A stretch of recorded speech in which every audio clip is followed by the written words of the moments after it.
Welcome back to Movies TV Man. Of course, you can follow me on Twitter at Movies TV Man, and welcome to Monday's huge, gigantic edition of the Doctor Who Daily, and welcome to my Doctor Who Flux, Episode 3, Once Upon Time review. I'm going to read out the initial notes I wrote for an article I'm doing for the local paper here in Cyprus for my reaction for Doctor Who Flux, Episode 3, Once Upon Time.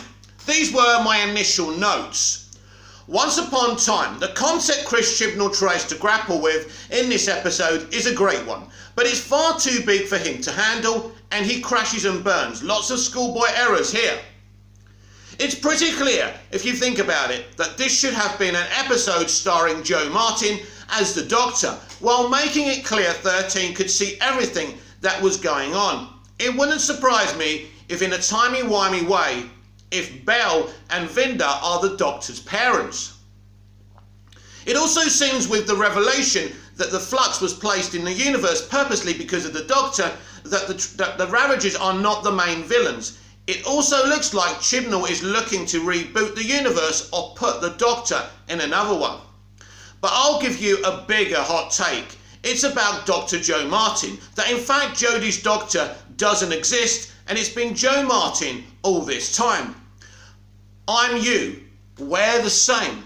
Interesting, isn't it? I'm you, we're the same. Now that could look like an obvious statement, and at first that's what I thought he was doing here, but it seems kind of a foreshadowing, if you ask me. What do I think of that idea?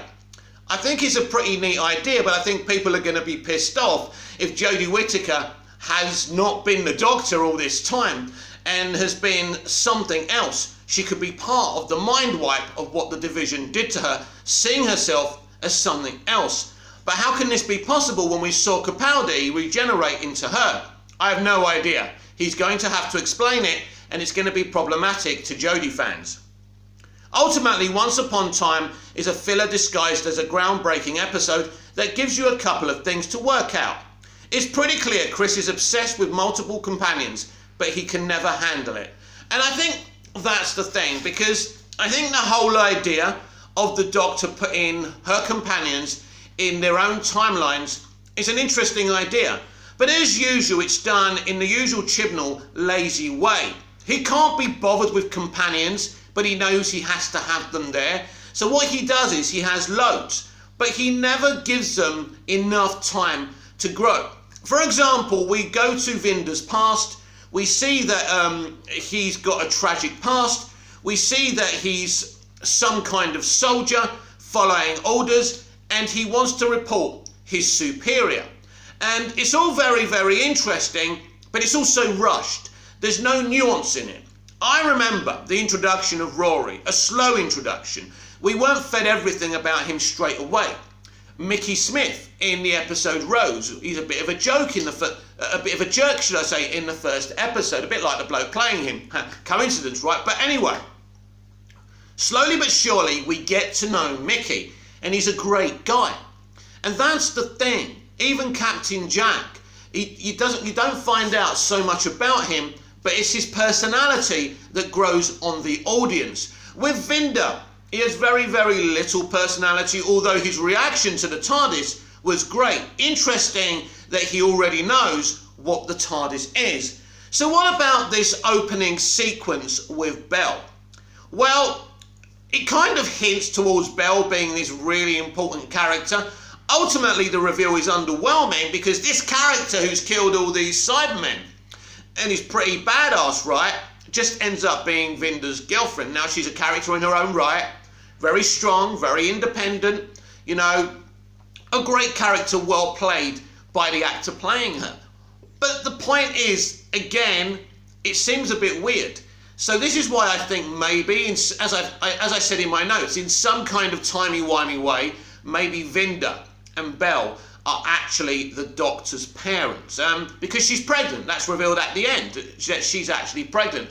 I'm sure we'll see her again, and I'm sure Vinder and Bel will find each other. But there's no finding it within the storytelling. So you're not hungry for Vinder to find the love of his life and Bel to find her love of their lives, because it hasn't been spread out. This is something that should have been introduced in the very first episode, episode 1, the Halloween apocalypse, and slowly fed in. Because if you slowly, feed in this good idea, by the way, by Chibnall, but badly executed like most things he does, if you feed this kind of narrative in from episode 1 to episode 3 and throughout the 6 episodes, then people think this is so tragic. She's trying to find her lover. He's trying to find his lover. This is a great motivation for our brand new companion, that is Vinda. But by just feeding it in one episode, you don't feel it. You don't care if they find each other. You don't care about Belle. That's the problem. But if you feed them both in, and you give a little bit of, space for it to breathe through the 3 episodes, I think that's a lot better. But this is the problem with this episode. As I say, it's a really good concept, but it's too big for him and he can't handle it. You see, it's all right having good ideas, which this episode is a good idea, but it's poorly executed. Now we finally get reintroduced to Jo Martin's Doctor, but not for very long. So, as well as the companions being in their own timeline, the Doctor is in hers. Now, this is very intriguing to the Doctor because she wants to stay longer because she's starting to find out things. Now, what's interesting about this, we go back to her division days.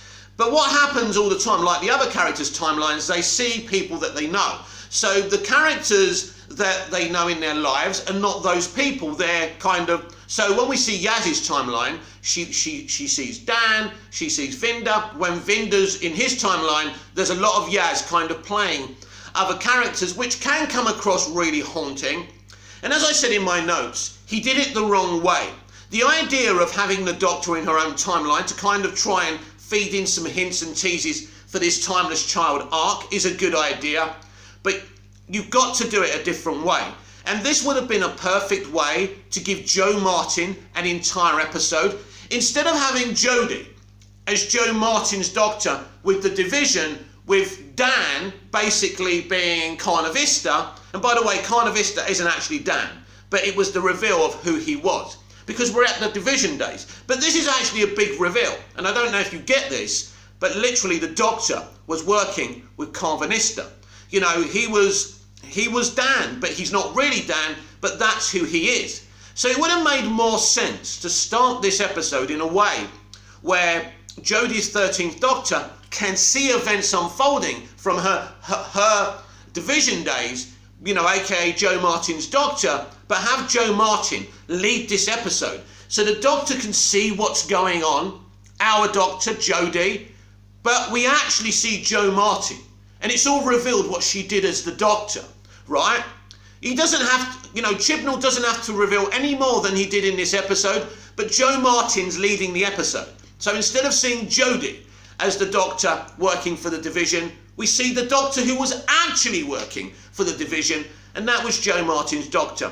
It gives a lot of fans what they want. What's really interesting about Jo Martin's Doctor every time we've seen her, it's her physical acting that seems more doctory than Jodie's does.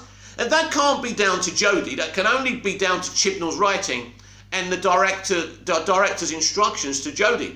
Why is, and this is interesting, why is Jo Martin's Doctor seem, as I say, more Doctor-like than Jodie? And this is something else I dropped in my notes for this article I'm writing for the local Cyprus paper, which I love to do, by the way, as well as doing these videos, is that there is no Jodie Doctor. She's, for some reason, to do with something that's going on, she's actually seen herself as this Jodie Whittaker Doctor, but really, our current incarnation of the Doctor is Jo Martin's Doctor. Now, how does this work? Why is this? Is this a thing? I'm not saying this is definitely a thing.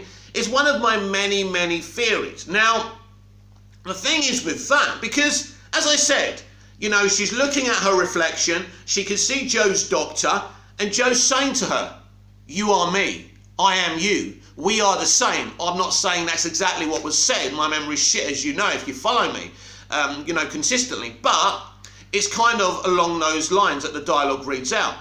I am you, you are me, we are the same. Now, there's no reason to actually say that unless there's a foreshadowing, and I think that's what Chibnall is hinting at here, that Jo Martin is in fact the 13th Doctor. And I think all the theories about her coming after Patrick Troughton are not true. Now, of course, this is weird, because if she's working within the Division days, how can she be the current Doctor? I have no fucking idea. I could be wrong with this theory, but it's interesting how he had her say, "You are me, I am you, we are the same." There seems no reason for Jo's Doctor to say this. We already know she's the Doctor. Chibnall's stated she's not a multiversal other universe Doctor. She is a version of the Doctor. So that's it. There's no going back from that. Unless, of course, he's lying. Now, Russell T Davies in the past has admitted he's lied to the fans and the press. But I don't think this is a lie. I think there's a good chance she's the current incarnation of the Doctor. So what's actually going on? We also find out that the Flux was put in the universe purposely because of the Doctor, because near the end of the episode, before she leaves her timeline, the Doctor comes into contact with an old woman. Again, we don't know who she is, and basically this woman is telling her to leave it alone, and she's talking to the Doctor like she doesn't like the Doctor, like the Doctor's a problem. Who is she talking to? And this is interesting. Is the Doctor a bit of a villain in this story as well? Don't forget, the Doctor's memory was wiped, probably because the Division had her do some despicable acts. So it could turn out that when the Doctor has kind of total recall, that we're going to find out the Doctor was made to do some things that the Doctor wouldn't normally do. It's interesting. Also, as I said in my notes, I feel that the Ravagers are not the main villains of this piece, as, you know, Chibnall's tried to make us think that they are, but I don't think they are. And I think, well, it's as the woman said to, Jodie's Doctor, there's another force at play here, or along those lines. So there's definitely a deeper, a bigger big bad in all of this. Could it be? Because there's big hints that we're getting Davros for the New Year's Day special, which is very exciting. There are rumours, of course. There's been leaks, if they actually are real leaks, that in the last scene, at the end of Doctor Who Flux episode 6, he turns up on the TARDIS, Davros, and says, "I need you to help me kill the Dalek." So, which would be another great twisty cliffhanger, which I'd be very up for. But it could be that he is the big bad, or maybe he's put the Flux in here for a reason to stop the Daleks. I don't know. I could be totally wrong. I probably am totally wrong. So, a very interesting episode. I predicted it would be a departure episode, but that's not how you do a departure episode. The best departure episode would have been to do everything what they did. I would have cut out, focusing on the companions' timelines. I would have had this as a total departure episode, totally focused on Jo Martin's Doctor when she's working for the Division. That's what I would have done. I wouldn't have bothered with the rest of it. But obviously Chibnall has given us stuff with, I've forgotten his name already, Jacob Anderson's character, Vinder, that's it. I'm terrible, aren't I? But yeah, there's obviously a reason this Vinder stuff is going on. And if Vinder and Bell, it is Bell, isn't it? Yeah. If Vinder and Bell, in a timey-wimey way, are actually the Doctor's parents, that would be an interesting spin on things as well. The question now is, how does this all end?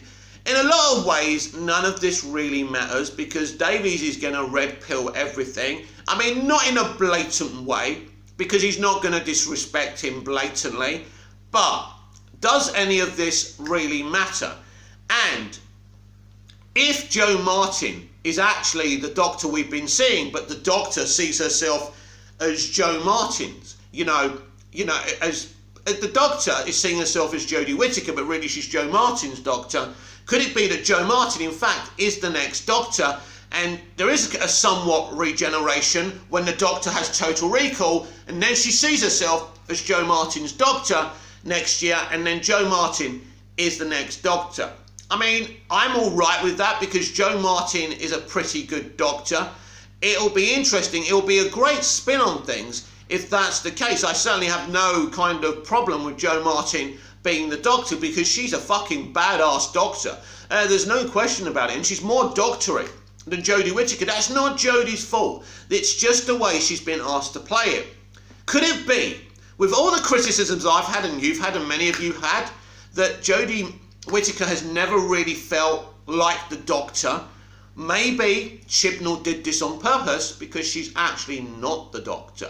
This is some kind of, I don't know, filter. Jodie Whittaker's Doctor is a filter to protect Jo Martin's Doctor from everything that she's done. And maybe Jo Martin's trying to make herself remember. That's why she said to her when she looks in the mirror, I am you, you are me, we are the same. I'd love to know what my fellow Doctor Who fans think of that, but I think that would be an awesome twist. But I think Jodie fans, and she does have some fans of her Doctor, would be really pissed off if she hasn't been the Doctor all this time, and I can understand that criticism. Also, Jodie and Yaz fans are very upset because Jodie's Doctor was having a right old go at Yaz. You don't understand, because the Doctor's frustrated. She wanted to stay in her own timeline for a little bit longer as well, so because she wants to find out more stuff. So obviously the more time she gets to find something out, then it gets taken away from her, and she's desperate to know the truth. It was a great performance by Jodie Whittaker, but as I say, some people are complaining about the episode. Some people again are complaining about the CGI. I don't really understand why. I think it's a 6.5 out of 10 episode. I think if this episode doesn't do it this way and does it my way, which is have a real departure episode with Jo Martin leading the episode in flashbacks of her working in the division without revealing any more than Chris has already done, I think this episode works a hell of a lot more. This has been the Doctor Who Daily. I'm Mick, your host with the most. Just ask your girlfriends and your wives. Please like, share, comment, subscribe. Please hit the notification bell so you never miss this perfection. And I'll be back tomorrow with even more Doctor Who Daily. Until then, goodbye.